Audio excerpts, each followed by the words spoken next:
I'm having a conversation with Hector Cárdenas, who leads our operations practice. I'm enthusiastic about this topic because we find many clients in the distribution business, for which there are many in the NetSuite space, have a model that we can generically call consignment inventory. The power of consignment inventory is the idea that you are perhaps a selling organization. You have a mechanism for doing fulfillment out of your selling organization, but you have suppliers who are willing to front inventory to you without you necessarily buying that inventory. And then the idea is that when the selling organization sells that inventory, sells it through, an obligation to the supplier is required. And the power of that model is that the suppliers are effectively financing the inventory, giving them stock and all those good things. And then how do you actually do this? Now, there's multiple ways. And Hector wants to bring forth one way that he did this for one of our clients that are in the wine industry. Hector, did I frame that correctly?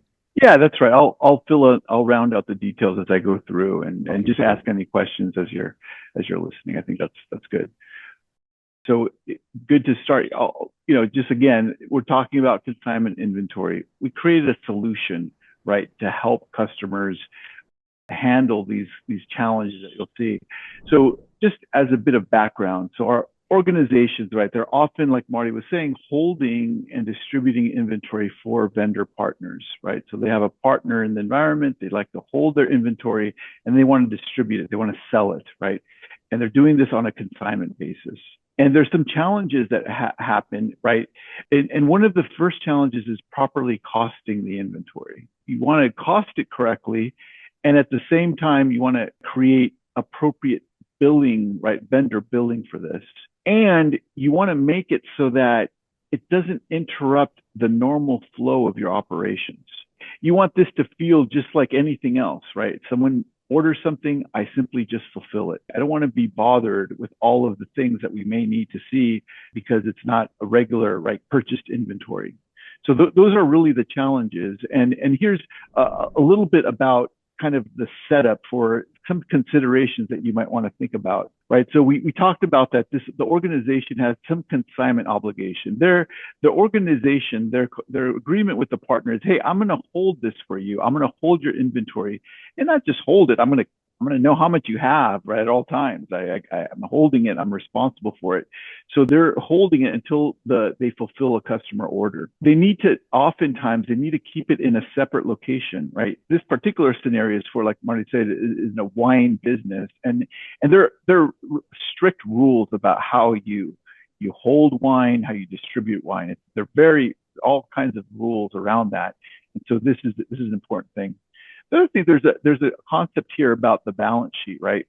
Meaning that, hey, this is consignment inventory. Well, I do want to know how many units I have of inventory. I don't want to have any financial impact to the balance sheet. I'm not holding any value against this inventory, this stock, right? So that's an important piece. I want to know when I do sell, right, how much I owe the vendor. So I want to create some kind of accrual mechanism. Every time I'm selling this, I'm really accruing obligation to this vendor, and I want to know what that is, what my position is with each vendor at any given point in time, right, and how I can settle. And we also think about returns, right? Well, if you're going to sell something, there's a possibility of it returning into the environment. How do the returns get generated and are reflected here? What happens to them? Okay. And then ultimately, like, how do I generate bills? Do I do that periodically? How do I settle up with my vendors, right? And then maybe order more inventory, right, for consignment. So that's really, those are some of the considerations set up here. So now customers coming to us and say, hey, look, I want to hold this bailment inventory, right? It's a highly regulated environment, so I need to be careful with this. And then what we're asked to do here really is to create this automated solution, right? And the key thing here is that it seamlessly acts. This is not an environment where we have a lot of NetSuite administrators and skilled people to monitor. This is like a warehouse operation, right? So low skill, lots of frequency. People are just used to, like, pushing a button, getting things done, right? They're not going to be that. So we want to be kind of invisible to the operation. And then, we want to make sure that the costing, the accruals, all of this on the vendor bill, all of that transactional work is done correctly. What we're doing, and here is, I think, the critical part of this is that because we're isolating it by location, so we create like an inventory location that reserves all of this bailment inventory, consignment inventory. What we are using is the transfer orders technology, the fact that we can create a transfer order and add cost during the transfer order process to do this work. So this is a key. We're just leveraging NetSuite, what NetSuite offers to us right out of the box, but we're using that in a custom way to be able to do this work. Okay, and we'll go through that a little bit. And then we obviously have to decorate the item. We do some decoration, but the main decoration is against this gain loss account. Okay, this gain loss account is going to hold basically our accruals in the environment. Okay, and again, part of that, right? We want to use all of these scripted record technologies, all this automation to just produce the results that we're doing. So it really works seamlessly in their environment. Okay, so now you get here's the situation basically. What I'll go to now is just a little bit of a workflow, just so you can appreciate like what it is that we're doing, and then we'll look at transactions after that. So the first thing that we're saying is that, hey, we're going to receive inventory just like we normally do, right? This is normal. I'm going to generate a PO, right? A PO. I'm going to create this purchase order at no cost, right? I'm going to receive it at no cost. I'm going to generate inventory into my stock ledger at no cost, right? That's the first and fundamental thing. I got to have something to play with. The important part about this here is that we do have a location, a bailment location that now has inventory, but no cost. And we want to isolate that, right? Because as soon as you bring inventory into another location, right, this NetSuite is going to start doing its normal like average costing and FIFO. And so we get all convoluted, right? So it's really important that we have a location where we can isolate this kind of inventory. Okay. So that's the first piece. And so we just think about receiving inventory. No big deal here. This allows you to get the quantity factor. It allows for a typical kind of receiving. Exactly. From the perspective of the people in the warehouse, hey, they have a PO. They're just going to receive it just like everything else, right? It just says receive at at this location. They've in their environment, they've isolated a portion of their warehouse to hold this kind of inventory. So it truly is a different inventory location in their world, right? It really does mean something to them. And okay. So it's not just virtual, right? So anyway, this is what happens. And now we have this process here where we're going to be getting an invoice transaction in this customer's environment. So this invoice transaction represents the demand, okay? Normally in the world, we would see, oh, you get a sales order, you get a item fulfillment record, you would get then an invoice, right? That's kind of a normal. They don't do this in this environment. They are getting orders that are automatically just becoming invoices in their environment. They're just creating an invoice against an order, right?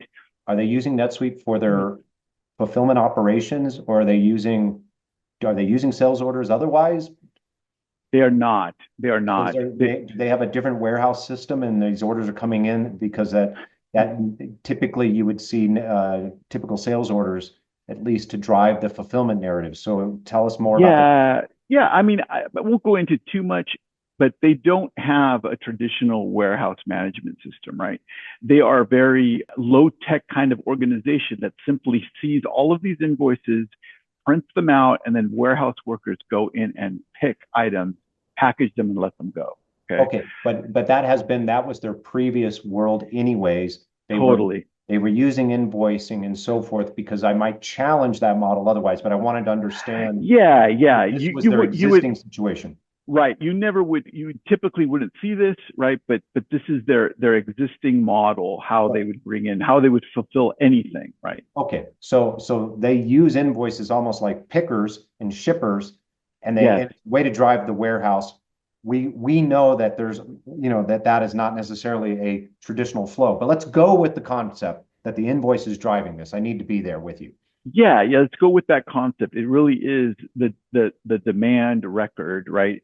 And there is something, because you go, and rightly so, Marty, you're going, well, this is a demand record. When it comes into existence, well, it's already pulling the demand, right? Like I don't Well, I mean, it does a straight invoice with no sales orders going to do many things. It's yes, going to be revenue side, but it's also going to do the cost side. It's going to decrement inventory. It's a pretty loaded record when it has no sales order. correct. It's a pretty loaded record, and that is a problem for us. So we had to devise this little solution here to deal with the issue, because we cannot have the inventory being taken at the time the invoice is generated in approved state. So we'll talk about that. So anyway, the invoices come into the environment, and so we detect that there is one of these bailment items against this invoice, on this invoice. And, we also have some purchase price related to this, right? So we know that, hey, the price for this item has a value here, $10, for example. Because I was going to ask you about that, because I can understand why you did the purchase order at 0, because you didn't want it to have the balance sheet effect, but you need to know what the price of this is going to be for your cost. So is this something that they agreed to with their supplier, and that no matter how many times they bring it in, they just agree cost is going to be my obligation when I sell this through, will be say $10, whatever you have. Yes, it's a defined cost, right? And that could be that cost could be just represented on the item vendor cost record, right? I'm following you. So we have a defined purchase price, right? And so here, right, what we do is we see that we create first a user event utility that's detecting this. Mm-hmm. And the purpose of this is to first, it says, hey, I'm detecting I have an invoice, and I need to unapprove the invoice. I mean, just leave it in a pending approval state, right? Because it does nothing for me. It just sits there idly by, right, waiting for me. So what we do then is we look for, what we do is when we detect that, we say, okay, I need to get into action. And the action is I'm going to generate a transfer order for this item, right? I'm going to take the transfer order and say I'm going to build it for quantity 1. And I'm going to establish the cost for this transfer order at the purchase price that I have at that point. It's predefined, obviously, so I know what it is. And now I get it. Simultaneously, right, as soon as I create the transfer order, I generate an item fulfillment, and then I generate an item receipt. Right. So I'm doing this. Now, this is a little bit asynchronous. What happens is this script user event fires another scheduled script that will generate these transactions for us. So there's a slight delay in this process, but this whole little process has to happen in full before the next step happens, which is this approval step. Right. So I take my invoice at this moment, right? I wait till I move the inventory into the correct location, and then I simply approve the order, right? Now, yes, go ahead, Marty. You have a question? No, it makes sense. I think if I'm hearing you right, the invoice in an unapproved state, in some respects, it's almost acting like you're cocking the gun for a shipment. Exactly. And given they're in that already existing paradigm, that's okay. Do they actually start to print off the unapproved ones first because they got to get the paperwork on the floor? Or do they wait for this process to run? Well, it's interesting because when we went live, it was like, oh, they're going to be okay. They're going to just do it. They don't need to know. And then it was like, oh, they do need to know. So maybe give me a button. Once you do this, give me a button to approve this, right? Right. But if anything, what you're doing is you're getting the work ready. Like if you had a sales order, it doesn't matter. This is the way the client wanted it, and it gets you in action to get everything set up right. Exactly. I need to know that I'm good here, right? I need to know that I've done this work, because if I don't do this work, then I have a problem. Okay. Right. So then we approve it, and then we get all of this stuff, right? We get, because it's in an invoice, right? I get a transfer order link back to the transfer order. So I'm linking up my things. Yep. I'm linking up this fulfillment record to this invoice, Yep. right? I get all my revenue elements. I get my costing elements, right? Wait, where did the revenue come from? Because on the invoice itself, are you putting in the selling price? Yeah, the invoice is like just the customer price, right? So the bottle of wine. And in their Yeah. model, then they because there's different models, but in this model, the supplier has agreed to a fixed price. This company has the luxury of selling it at whatever price it wants to do, and it has its obligation then Yes. at that fixed price. That's the Yes. model. Well, let me say that this is not necessarily specified because the relationships can vary, Marty. Sometimes the relationship is like you think, which is the cost of this is the price to the customer. The costing is the same, right? So sometimes that, or it's a percentage, or it's fixed. Yes, this is why it's very important to understand the business model and how you do all this transaction thing. So Yes, I'm just trying to make sure I'm following you. Okay. Yes. So there are subtleties in here, which with every vendor and the relationship that they hold, and why sometimes it would be, a percentage-based thing, or why it might be like a fixed price thing. Okay. So there's different models for that. What's interesting, what happens here, in the model, and we'll see this in the records themselves, is what you get here on this item fulfillment record. You'll get an inventory in transit, right? A debit to that account, which makes sense. And then you get this accrued purchase. The reason you get this accrued purchase is because that gain loss account gets enacted. It's using that account because say, hey, where did you come up with this? You're just making it out of nowhere. I'm going to push that into this gain loss account. That was part of just your routing of setting up the gain loss to go where you wanted it on the balance sheet. Exactly. It goes to the balance sheet. So now I have this nice liability that I can use. So essentially my item fulfillment records are little mini obligations, right? That's what they represent, just a series of obligations that I have to my vendor. And they're nicely packaged because each of them point to one invoice, right? Each of these. So it's really nice, right? So we have this, we also do a custom vendor stamping on the item fulfillment record. So we know that it's this vendor, right? So it makes sense. Helps us with that, right? The item receipt just kind of closes out the inventory in transit, right? And then puts us into bailment inventory, right? So we have this will remove it from bailment inventory, right? It'll remove it from bailment inventory. So really the bailment inventory is just in inventory until this thing gets approved, right? So it should be zero most of the time, right? Yeah, you would expect that the location of all this that it's trying to go out of should be zero because they should have shipped it through, but it should be able to be explained. Exactly, it should be zero, right? And if it's not, then we look to, hey, what's going on here, right? So we have that again, right? And so here again, bailment inventory goes back to zero. It was at zero. It's momentarily at say $10 goes to zero. Now I got nice inventory COGS. I think they just regular COGS, whatever. Yeah, well, it kind of doesn't know any different because it's just another cost of goods sold because you were able to get cost in through this transfer. Exactly, right. So then the final little piece of this is to say, okay, now I need some kind of scheduled utility or something to be able to drive these vendor bills. Yep. I don't want to bill off of these fulfillments. I want to generate a vendor bill against this, right? So basically what we do then is we say, okay, we got a scheduled utility, and there's two options here. One option is basically you tell us how frequently you would like, let's say weekly, what day of the week would you like to bill everything out, right? So some of their vendors say, hey, every Saturday, clean me out. Generate a bill every Saturday for anything that I've done. And others say on demand, I just press a button and I generate a bill that cleans us out. And are you basically doing one bill per vendor and you're using lines, which are all pointers back to those invoices and those transfer orders? Yeah, we create one line, a summary line, right?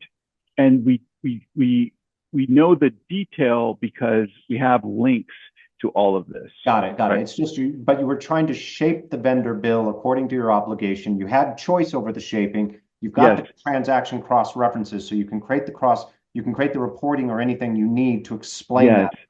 Exactly. So for every vendor bill, I have all of these records that are stamped that produce this, I right? can absolutely see it. Okay, perfect. All right. So that's the model. The return model, I'm not going to say too much about it, but essentially it is the same thing, right? I'm just looking at now an invoice that's going to be returned. I either create an RMA or I create a credit memo, and I'm doing the same thing, right? Which when I do this process, I will credit the inventory bailment account and I'll debit now the accrued purchase account. So I'm getting like little positives, right, in my accrued purchase. And then when you do your scheduled utility, you have a choice because you could either summarize it into a future vendor bill or you could use vendor credits, sometimes called debit memos, to be able to get to resolve those, to account for your returns. Yes, I could have done this. I called this the optional utility because I said, look, hey, we have an opportunity to do that. They said, we just put it in with the other stuff. It's so rare, it doesn't matter, right? Because when you're shaping, if you're doing enough business, when you do the vendor bill, you can grab the stuff of the obligations and the stuff that are the opposite of the obligations, and you can summarize that. You've got all the linkages. Exactly. We got all the linkages, so this isn't really needed, but we thought it might be. So here we have this optional utility, right? All right. Awesome. So that shapes the conversation. Let me transition now to the actual records. Okay. So this will help you see this. The thing, I'll just show you what I've created so that you could appreciate it, Marty. Creating them is sometimes always like you gotta set everything up. So I'm going to just show you the records themselves. So this is an invoice. You notice that this invoice is already in an open state, an approved state, right? And so it already did its work. Yep. Again, when we're generating this, we have the cross-reference transfer order, right? And we have an item this item is a bailment item. We know it is. We've decorated the item attribute.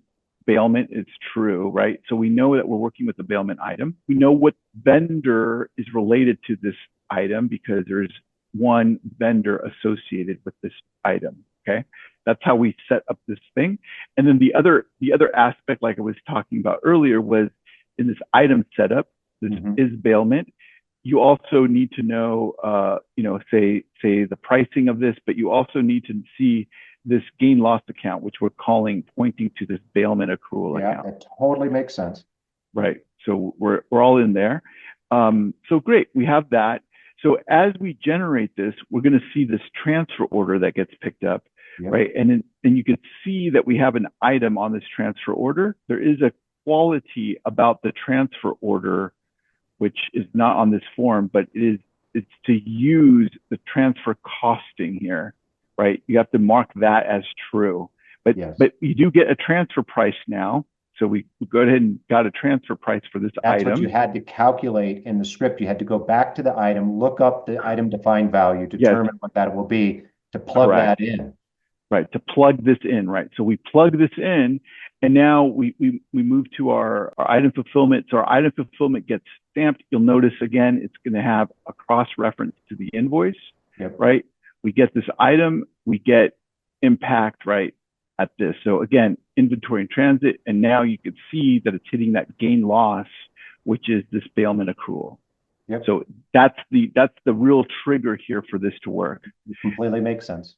Okay, and then the item receipt just takes it out of inventory, out of in transit, and puts it into inventory. No big deal, right? I think I get the essence of the whole application. I can also see how the utility could be. Can you show, do you actually have a vendor bill on this one? Okay, great. Let's see how you get those. I think I could generate the vendor bill. Let me see here.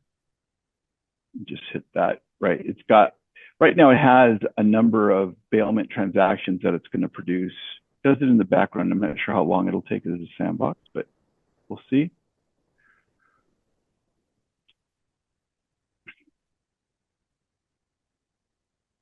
Do you recall how many vendors this client has that are in this model, in this consignment model? Was it usually it's just a few? Right. It was actually right. When we started, it was just they were onboarding one of them. They envisioned about 4 or 5 of these eventually. Sense. And once you had this model, then you could extend it in case there were different selling and pricing models for the different costing.